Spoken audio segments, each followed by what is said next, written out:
रंगत संगत दृष्टीचा प्रतिष्ठान आणि प्रमोद आडकरांच्या बद्दल मी जे कृतज्ञतेने बोललो, मी अत्यंत विनयाने ह्या पुरस्काराचा स्वीकार करतो, ह्या सन्मानाचा स्वीकार करतो.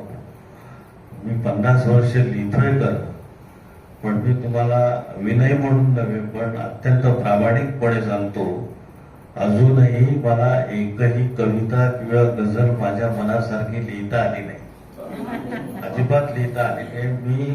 मी इतका अस्वस्थ असतो कविता लिहिल्यानंतर, आणि ज्यावेळेस मी ती 2-3 दिवसांनी, 4 दिवसांनी, 15 दिवसांनी गझल वाचतो किंवा कविता वाचतो, तेव्हा मला कळतं की हा शब्द आगंतुकासारखा इथे आलेला आहे. आणि मग आपण हे असं कसं लिहिलं, एक असा हा जाणता अस्वस्थपणा माझ्या मनामध्ये नेहमी असतो. मी किती काय चांगलं लिहिलं तरी थोड्या दिवसांनी मला वाटतं ना, हे बरोबर लिहिलं नाही. आणि अजूनही मला बरोबर सांगतो, मनासारखी कविता लिहिता आली नाही.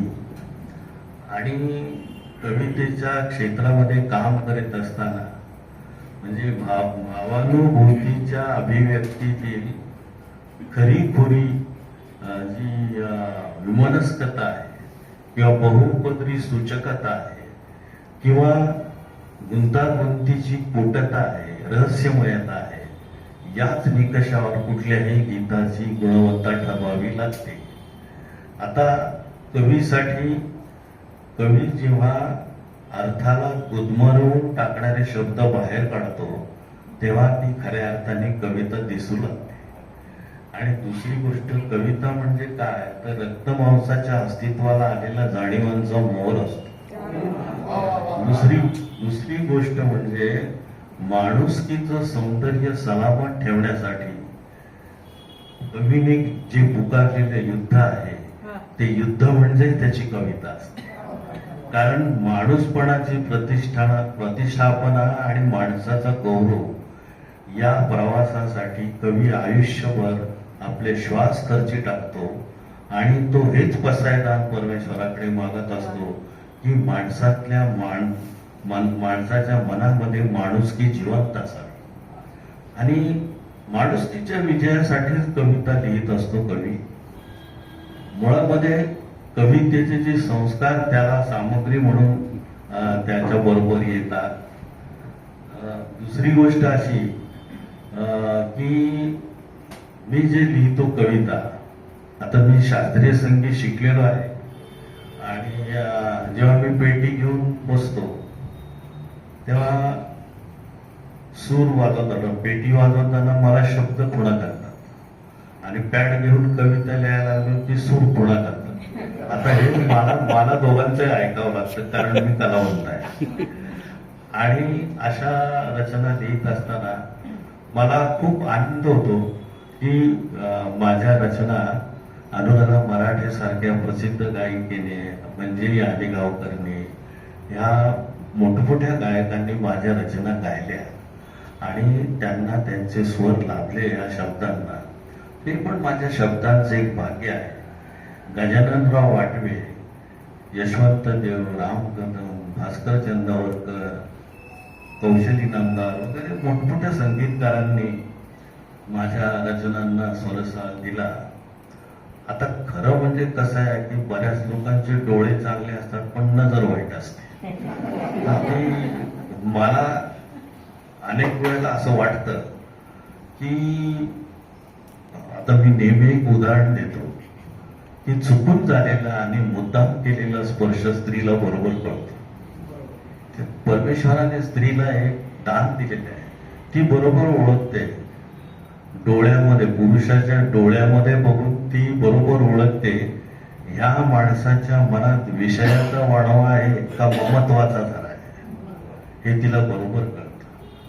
म्हणून मुद्दाम केलेली कविता चाणाक्ष रसिकाला बरोबर कळते. कारण काय, तीच रंगरंगोटी बघा. आयुष्य अथांग असतं, विराट असतं. फुटपट्टी लावून ते कधी कुणाला मोजता येत नाही, म्हणून जगण्याचा अर्थ थांबत नाही. तो पावलांना काळजाला घडत असतो.